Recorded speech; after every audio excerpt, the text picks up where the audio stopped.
Flynn, but it wasn't verified. It wasn't the real General Flynn. Right. And you've got Nancy Pelosi and Elijah Cummings, two of the top House Democrats, right, who are so incensed, who are so ready to trash Donald Trump for anything, that they run to the microphones and they say, we have got to do something about this and have congressional hearings right away, because we're connecting the non-existent dots. This man is talking to Russia and Donald Trump is behind it. And by the way, they never checked out whether or not it was the real General Flynn who did it. We still don't know who set this up. We don't know who's behind it. No, and but I don't know if anybody's verified investigating it very easily. How could they have verified it? Real simple, Bill. What you do is there's usually a blue check mark if someone is a celebrity or if someone is well known like General Flynn. It's simple. Your 12-year-old knows this. I don't know. 15-year-old. Yeah, I know. I have no idea, because I don't live in that world. But I will tell you this, and I think this will impress you, Judge. Yes. Orders to my staff are that any tweets at any time are not to be reported unless verified by two other sources.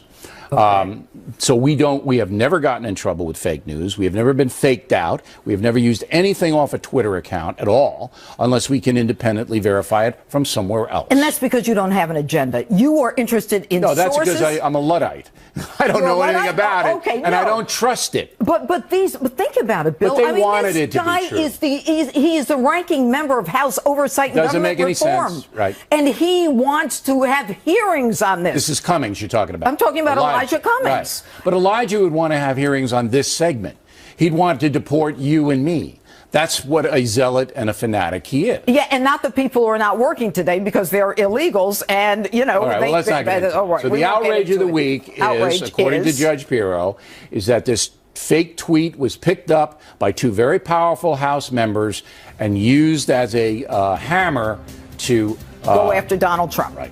And not only that, they demand hearings. Did they apologize, by the way? They don't apologize in the same way. All they did was they tweeted, oh, it was a mistake that a lot of people made. Sorry, we're sorry. Yeah, not really. Okay, Judge Pirro, everybody, check her out Saturday night at 9. Fact tip of the day, a couple of books you might like. Also, Robert Samuel has his contributing fact. Plants and factories are already starting to move back into the United States, and big league, Ford, General Motors, so many of them. I'm making this presentation directly to the American people with the media present, which is an honor to have you. This morning, because many of our nation's reporters and folks will not tell you the truth and will not treat the wonderful people of our country with the respect that they deserve. And I hope going forward we can be a little bit different and maybe get along a little bit better if that's possible. Maybe it's not, and that's okay too. Unfortunately, much of the media in Washington, D.C., along with New York, Los Angeles in particular, speaks not for the people, but for the special interests and for those profiting off a very, very obviously broken system. The press has become so dishonest that if we don't talk about it, we are doing a tremendous disservice to the American people. Tremendous disservice. We have to talk about it to find out what's going on, because the press honestly is out of control. The level of dishonesty is out of control. I ran for president to represent the citizens of our country. I am here to change the broken system so it serves their families and their communities well. I am talking and really talking on this very entrenched power structure, and what we're doing is we're talking about the power structure. We're talking about its entrenchment. As a result, the media is going through what they have to go through to oftentimes distort, not all the time, and some of the media is fantastic, I have to say. They're honest and fantastic. But much of it is not. The distortion, and we'll talk about it, you'll be able to ask me questions about it. But we're not going to let it happen, because I'm here again to take my message straight to the people. As you know, our administration inherited many problems across government and across the economy. To be honest, I inherited a mess. It's a mess. At home and abroad, a mess. Jobs are pouring out of the country. You see what's going on with all of the companies leaving our country, going to Mexico and other places. Low pay, low wages, mass instability overseas, no matter where you look. The Middle East, a disaster. North Korea, we'll take care of it, folks. We're going to take care of it all. I just want to let you know, I inherited a mess. Beginning on day one, our administration went to work to tackle these challenges.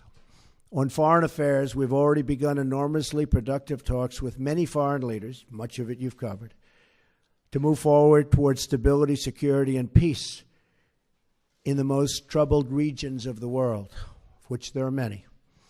We have had great conversations with the United Kingdom and meetings, Israel, Mexico, Japan, China, and Canada. Really, really productive conversations. I would say far more productive than you would understand. We've even developed a new council with Canada to promote women's business leaders and entrepreneurs. Very important to me, very important to my daughter Ivanka.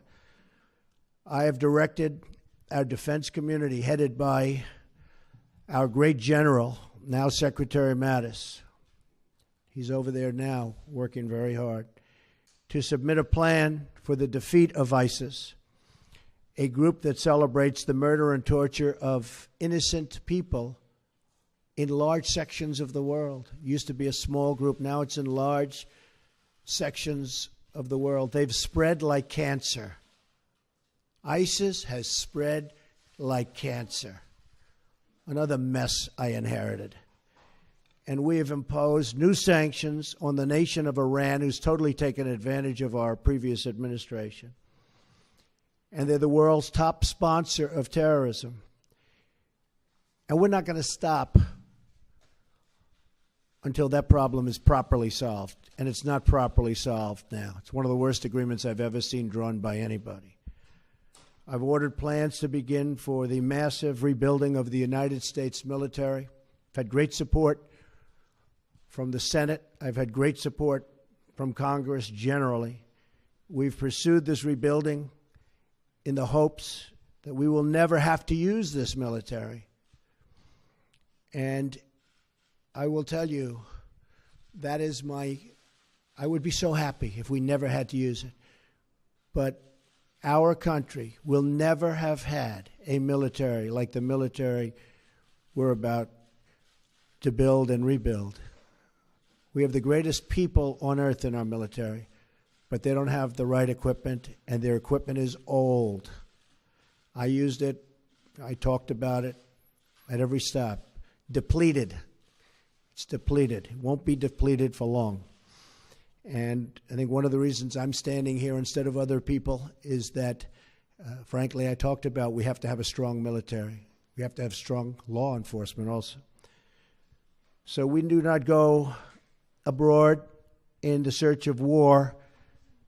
We really are searching for peace, but it's peace through strength. At home, we have begun the monumental task of returning the government back to the people on a scale not seen in many, many years. In each of these actions, I'm keeping my promises to the American people. These are campaign promises. Some people are so surprised that we're having strong borders. Well, that's what I've been talking about for a year and a half, strong borders. They're so surprised. Oh, he's having strong borders. Well, that's what I've been talking about to the press and to everybody else. One promise after another, after years of politicians lying to you to get elected. They lied to the American people in order to get elected. Some of the things I'm doing probably aren't popular, but they're necessary for security and for other reasons. And then coming to Washington and pursuing their own interests, which is more important to many politicians. I'm here following through on what I pledged to do. That's all I'm doing. I put it out before the American people, got 306 electoral college votes. I wasn't supposed to get 222. They said there's no way to get 222. 230 is impossible. 270, which you need, that was laughable. We got 306.